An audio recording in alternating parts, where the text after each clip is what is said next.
Over the course of millennia, many great philosophers have made an extraordinary claim that they have proven the existence of God. So many, in fact, that modern philosophers have had to put them in categories to keep them organized. Otherwise, there'd be proofs of God littered all over the place throughout the history of human thought, and that would just be messy. Perhaps the most common category is known as the cosmological argument. In one form or another, this argument has been made by heavyweight intellectual names you will almost certainly have heard of, from Plato to Gottfried Leibniz. What is the cosmological argument? The most clear and succinct way to describe the cosmological argument can be taken from one of its more recent formulations, known as the Kalam cosmological argument, that provides the following initial syllogism. Everything that begins to exist has a cause. The universe began to exist.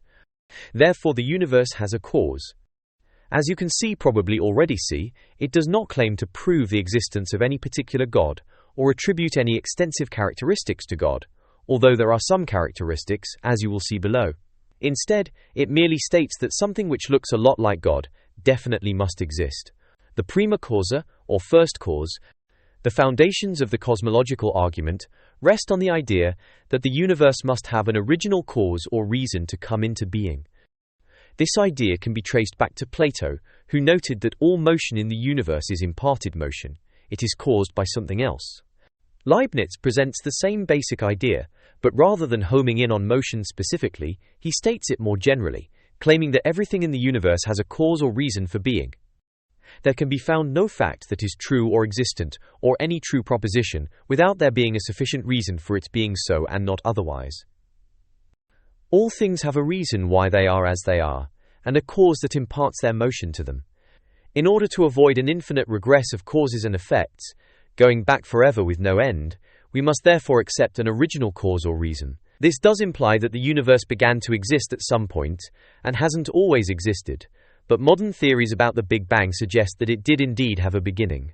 Alternative scientific theories suggest that universes are continually being born, perhaps through the collision of membranes, and that material existence itself has therefore always existed and has no beginning. This leaves in place the infinite regression of causes, even though it seems logically unpalatable at best. In any case, a slightly different formulation of the cosmological argument put forward by medieval Christian writer Thomas Aquinas makes a similar assertion that the universe must have a reason to exist, but rather than basing it on the avoidance of infinite regress, he makes his case based on the concept of contingency. Contingency is very similar to Leibniz's idea of sufficient reason. It states that if a thing could possibly have been different from what it is, then there must be a reason why it is what it is and not something different.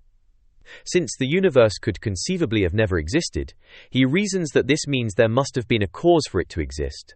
It is therefore put forward as an argument against randomness rather than against the existence of an infinite past, and could be just as well applied to a universe of universes as to an individual universe. There is obvious appeal in these ideas for rational skeptics like me. As I have said before, you can't be rational and then at the same time think that the universe doesn't have a reason for existing. Rationality is the study of reasons. Rationality requires reason. To throw out cause and effect, which can otherwise be seen everywhere, and in everything, and claim that the universe exists with no cause or reason for its existence, looks a lot like abandoning rationality itself. The unmoved mover. Okay, so far so good.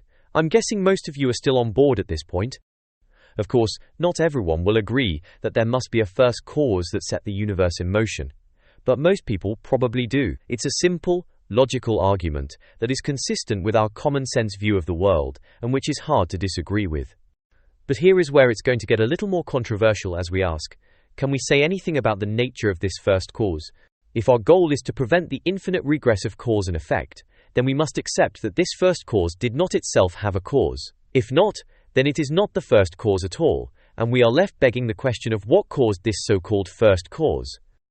We therefore arrive at Plato's unmoved mover, an entity distinguished from the rest of existence by its possession of self-originated motion. In the phraseology of Aquinas, we have the necessary being, for whom non-existence is impossible, as it is not, like all other things, contingent on something else. Leibniz also describes this first cause as a necessary being. Why is there something rather than nothing? The sufficient reason is found in a substance which is a necessary being, bearing the reason for its existence within itself. That already sounds a lot like God. As William Craig, the philosopher responsible for the modern formulation of the Kalam cosmological argument, states, if the universe has a cause, then an uncaused, personal creator of the universe exists who, sans, without. The universe is beginningless, changeless, immaterial, timeless, spaceless, and enormously powerful. Therefore, an uncaused, personal creator of the universe exists, who sans the universe is beginningless, changeless, immaterial, timeless, spaceless, and enormously powerful. Some common criticisms of the cosmological argument, with counter-argument, I've already touched on one common criticism, that the universe does not have a beginning. Here are some others with counter-arguments which are largely my own. In my opinion, the most convincing critique is that this argument establishes that the universe must have a cause, but does not prove that cause to be God. It does not, for example, prove the existence of the Christian, or Islamic, or any other particular form of God. I think perhaps William Craig goes too far in describing it as proof of a personal creator God. But in showing the necessity of the unmoved mover or essential being, it describes the existence of something which is of a different class from the rest of existence. This unmoved mover cannot have begun to exist, because everything which begins to exist has a cause. We therefore have a philosophical proof of something which caused or created the universe, which is eternal, no beginning in time, and in some way distinct from the rest of the universe. Some versions also go on to infer various attributes of the first cause, such as Aquinas, who describes it as by necessity possessing uniqueness, perfection, and intelligences. As I already stated, that sounds a lot like God to me. Some people may also disagree on the grounds that it doesn't make sense to talk about the universe having a cause. Many physicists, for example, compare talking about a cause for the Big Bang to asking, what is north of the North Pole? The Big Bang is the beginning of time, therefore, there is nothing before it, and so no cause before it. It seems to me, however, that this criticism rests on the idea that causality is always flowing through time, and only in one direction at that. Quantum physicists have already shown the existence of retrocausality, which seems to disprove this notion, and there is nothing I know of to suggest other forms of causality may not exist too. It also fails to address why time should exist, as opposed to not existing.